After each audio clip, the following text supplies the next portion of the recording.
Welcome to Disorder TV. I'm Taylor and I'm joined by none other than James Phelps on the couch. We're here today because Harry Potter, the final instalment, is being released in cinemas very, very soon. Premiere tonight. Mm-hmm.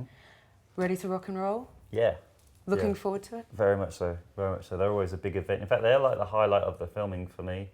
Because really? Because when you're filming, it's only like 100, 200 crew only. But just that paltry amount. But I think they normally average about 6,000 people. Have you seen it yet, the final? Yeah, I saw it the other week, yeah. And what was your initial reaction? It was good. It was good. I was blown away good or like, yep, it's all good? It's okay. Yeah. No, I was very impressed, and the effects in this one are just, like, you can see how much hard work has gone into it. Like, I know that at some movies they say, people work really hard on it, but you actually see how hard people must have worked to get the effects as good as they are. Because you've done a little bit of AD, assistant director, for those not in the know, work before, and it was part of your job to actually see how all this was going on. Yeah. Did it change your perception of filmmaking as an art form? Yeah, completely. I learned more in my first week ADing than I did in the 5 years previous acting. Well, when you're acting, everything's just sheltered and everyone does everything for you, and there's no 4:30 starts in the morning, but when you're in AD and you've got to open up the office. Do you know what even 4:30 looked like before then? Not really. No. And you're like, never again either. Kind of thing. Well, going back to talking about cast, is there a member of the cast throughout the entire series or franchise that you've really looked to and gone, you know what, that's where I want to be? Julie Walters being our mum, because you can't typecast Julie Walters in anything. I mean, like, she is a comedy actress, like, she's awesome in comedy, but... Fred, you next. He's not Fred, I am. Honestly, woman, you call yourself our mother. Oh, I'm sorry, George. I mean, they've always talked about the very family-orientated atmosphere on the set, because you've all been together for so long. But do people kind of realise how close you all really are, and when it comes to giving each other a hand and emotional support when it comes to filming? Would you ever get a real sense of it as an outsider? Potentially. I think that whenever we do interviews and they say, so are you really good friends, kind of thing, and a lot of people think that it's kind of like we're told by like Warner, say this, you've got to answer this. But the truth is that we are genuinely good mates with pretty much everybody. And like the adult actors, whenever we're doing a scene, and if you want any advice or they think that they should just pass on something that they know, they will happily say it. I remember Alan Rickman telling me something once, and that was pretty Was it cool. in The Voice? Yeah. It was... Be still my beating heart. We love a bit of Alan at Disorder, never mind. Let's get on to the film itself. This is your very big moment because, as the fans probably know, no spoilers, your character sadly doesn't knocked finish off. the battle. Yeah. No. Was that when you probably knew that was coming? Yes, I presume you read all the books. Was your first reaction when you saw that Fred got the chop, like, no, what? Why not the brother? I'm the good guy in this. Why me? Or was that going? Yeah, actually, I can really get my teeth into that. That's going to be amazing. I did think that. And I also thought, it felt kind of like a good friend had died. And I wasn't prepared for, I wasn't expecting it in the story, and then I wasn't expecting how I felt when I read it anyway, because it actually felt like someone had said, oh, one of your best mates has been bunked off. Was that a heart clench or a tear moment? A heart clench. I remember it now, I was on a bullet train in Japan, and the ticket inspector had just come round and asked for my ticket, and I just read that in the book. And I can't speak Japanese too good, and he couldn't speak English at all.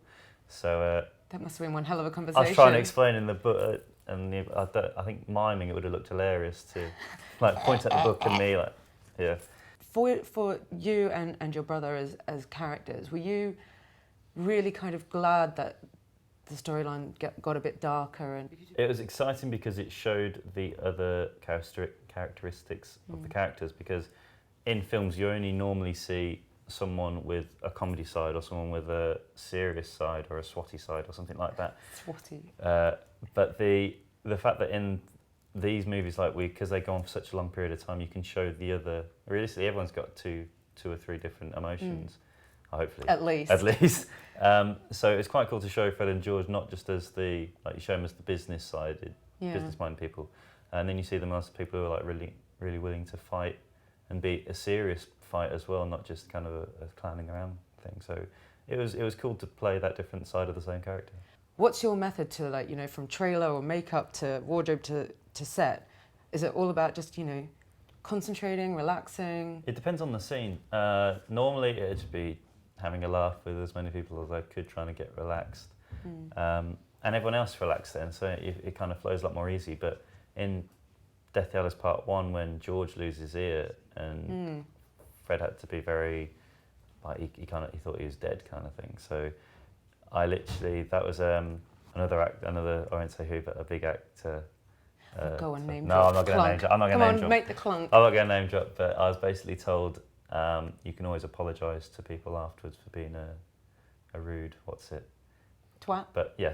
Yeah. But you can always apologise afterwards. But if it helps you get in the zone, then just do it. don't bother talking. Don't talk to people. Like, you don't have to be rude, but just say, like, if someone says, "How's it going?" Just like, yeah. Post Harry Potter, I mean, has that preyed much on your mind? 'Cause, you know, this is, as all the posters say, this is the end. Or how much have you been thinking about life post Potter? I hadn't been thinking about it. I mean, obviously I've been thinking about it, but not a lot until the last month, because that's when the final promo started. It was always like it won't finish till the premiere, and now the premiere's today. So now I've been very aware that it's going to be over. So we've been taking a lot of meetings with casting people or producers or whatever. We've had a few scripts come our way. I'm saying my brother and I, but individually as well, which is quite cool. With the premiere tonight and all the attention from the fans and the media, and is this going to be a kind of relief in a way that you're going to be able to step away from the spotlight for just a little bit and gather your thoughts? Because, you know, Dan and Emma, and I mean, they get packed non-stop, and you got to feel a bit like, oh, sorry for them, because they're just always there. Do you appreciate that it's going to end and you won't have to be like doing press junkets and non-stop filming for ages and ages? Is that going to be like, phew? The non-stop filming I'm not too bothered about. As an actor, you want to be in work, but it'd be great to do big junkets, because junkets are literally sitting in a hotel room for 8 hours. 8 hours and ask 6 questions. Fine. So it'd be quite cool to do something about a different. Though this one's been cool, haven't it? Oh, thank you very much. New questions on this one, but you can pay me later. So it's all good. But it'd be cool to answer questions on other projects. But not about the colour of your hair. Not about the colour of my hair, unless I have to dye it another. Which is a very lovely colour. shade of brown right now. Thank you very much. Jenny does a good job. Excellent. But I guess we're really good. We really hang out with Rupert a lot. We're really close mates, and I don't know how he deals with it. I mean, Oliver and I are able to go to bars or whatever, and we kind of duck under the radar a lot of the times, and if not, then we get drinks bought for us, which is quite cool. Sweet, I'm coming out with you guys. We play good guys, so everyone wants to kind of have it, and we pat kind of you like on the back and buy you a beer. With the Jokers kind of thing, so everyone have a pint with us, which is quite cool.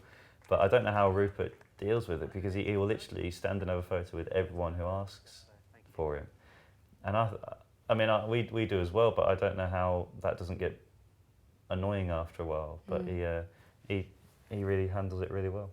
Well, thank you very much for chatting with us. Congratulations on the long, hard road coming to an end, and I'm actually quite excited to see this film. Cool, thanks very much. Enjoy. I can live forever.